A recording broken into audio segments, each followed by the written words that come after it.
আসসালামু আলাইকুম বন্ধুরা, কেমন আছেন? আশা করি আল্লাহ পাকের ইচ্ছে ভালো আছেন। আমিও আপনাদের ভালোবাসায় ভালো আছি, আল্লাহ পাক ভালো রেখেছে।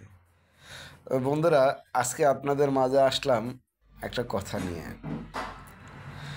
মানুষের হক যে কি জিনিস, এটা হয়তো কেউ বুঝে, কেউ বুঝে না। তা মানুষের হক যারা নষ্ট করে বা যারা ঠকাইয়া খায়, তারা কখনোই সুখী হতে পারে না। আমার আমার লগের একজন মানুষ, সে যেভাবে মানুষের সাথে প্রতারণা করেছে, সেই একইভাবে আজকা রাস্তায় এসে দাঁড়িয়েছে।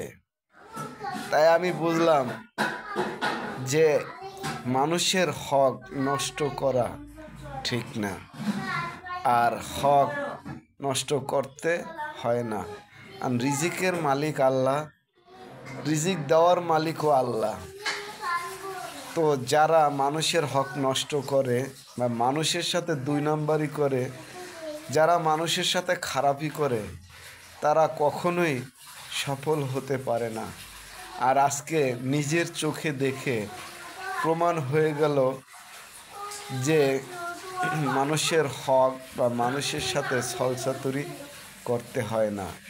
যদি মানুষের সাথে ছলচাতুরি করে, তো সেই জায়গায় একদিন নিজে এসে পড়ে, এটাই সত্য কথা, ইনশাআল্লাহ।